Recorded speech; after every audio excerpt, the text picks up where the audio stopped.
Okay, guys, we're gonna go ahead and tackle a prime brisket today. HEB prime brisket. It was like $4 a pound. This was like a 19 pounder. Brought it home, threw it in the freezer for about an hour. After it got nice and slushy, I started trimming it up. Start with that bottom side, get some of that fat off of there. You can see all that marble going on in there. Quite a bit of it. This is a good brisket, guys. Don't overthink it. Take your time with it. Just trim that fat off. Keep what you want on the brisket. But as far as your trimmings go, don't throw those away. Keep them. I make sausage out of them. I know that you guys in the chat probably have heard, oh, keep the trimmings for sausage. But yes, they're absolutely perfect for sausage. Here I am on the top side of the brisket. I'm cutting down the point. Look at all that marbling in this thing. This is a fantastic brisket, guys. Look at that. Even on the bottom side there, lots of fat there. So just take your time, cut it down. I rounded out the corners. That's the end of my trim job, guys. I'm just gonna touch it up right there, round off the edge, and that's it, man. Just take your time with it. There's no rush. There's nothing. Don't be intimidated by tackling on the ever so tough to cook brisket. Here's my go-to binder, the Better Than Bouillon. All right, roasted beef. A little goes a long way, guys. Don't overdo it. Just use a little bit. You'll see that once you start applying it to the brisket, it'll melt. And I'm gonna go in with that first class Promised Land brisket rub, because those that know. Okay, let's just put it that way. That rub right there, it's fantastic. So I'm gonna go ahead and start with the sides, and then just go up high, about 20 inches above the brisket, and just give it a shower. Don't overthink it, guys. Just get it done. Get it done. Press it in a little bit, and then just come back and repeat. Just a light dusting. Let's go ahead and flip it over and do the same thing on the top side. Just again, a little bit goes a long way, guys. Just keep massaging it in. Once it feels the heat of your hand, it just multiplies. And then we're just gonna dust it. Get every part of that brisket dusted with this delicious rub. All right, guys, and that's it. That's it. So there's a close-up. That's what it looks like after I trimmed and seasoned the brisket. I'm gonna go ahead and place it on this wire rack and put it in the refrigerator for about 8 hours. This is gonna be an overnight cook. I'm gonna ride with the hickory pellets from Bear Mountain. These are excellent pellets, guys. The hickory pellets from Bear Mountain. And there's my hopper there. This is just a 20-pound bag. I'm just gonna go ahead and put in there. Look at the pellets. They're nice and dark. These pellets are legit, guys. Legit.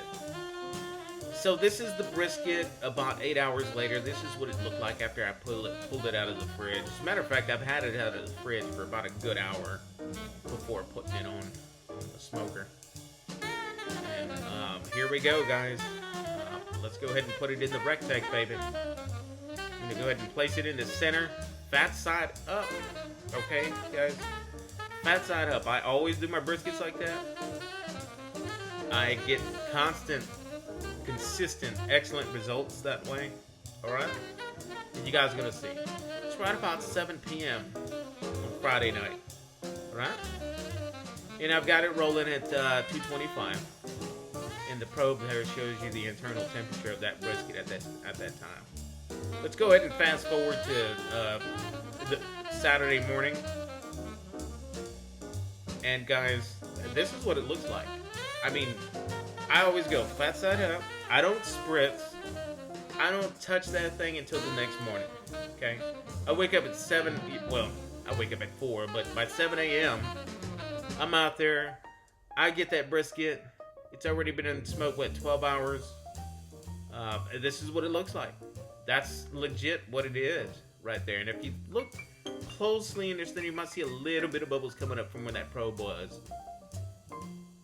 I mean, look at that. it's perfect. I mean, there's nothing wrong with this thing. So I'm gonna wrap it up in butcher paper and put it back in the cooker. And when I'm doing this way, guys, they're always done by lunchtime. By lunchtime, about 11:30. Here we go.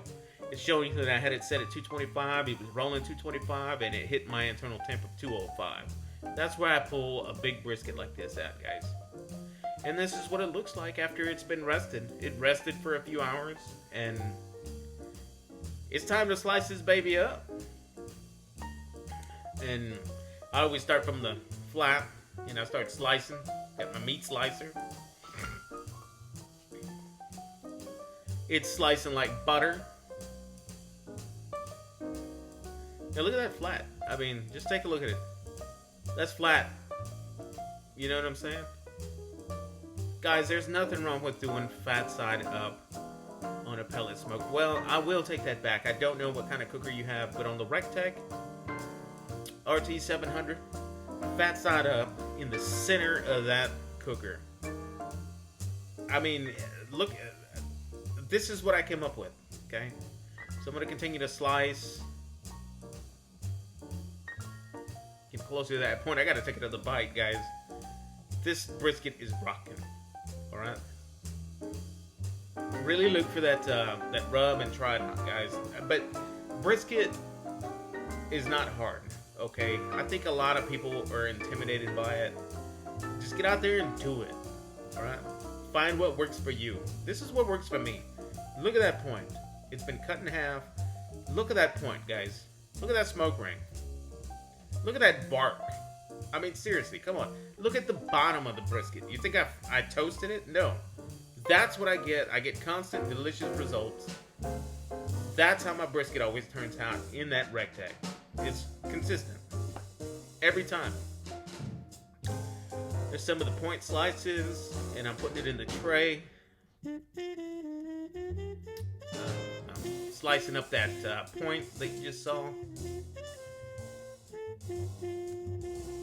Bring you in for a close-up. I mean, look at that.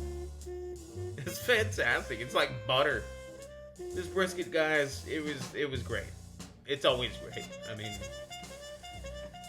let's go in for some burnt ends. Look at these little burnt end nuggets, guys. They just melt in your mouth. Fantastic, guys. Look at this. Going in for the bite. Yeah. Yes, please. Thumbs up, baby. Thumbs up. Here it is all sliced up. I put it in the tray. It's still in the butcher paper. I'm going to go ahead and fold that butcher paper over it, and then I'm going to put some foil on top of it and place it into my oven until my company arrives. Everything's going to be nice and warm. Here it is plated up, guys. I've got some macaroni salad. I've got some potato salad. I've got some beans. I've got some brisket, you know. And, you know, just use your imagination. You know, your favorite beverage, maybe some bread, maybe some BBQ sauce for you BBQ lovers. I mean, come on now. I'll catch you on the next one. Peace out. Hope you enjoyed it.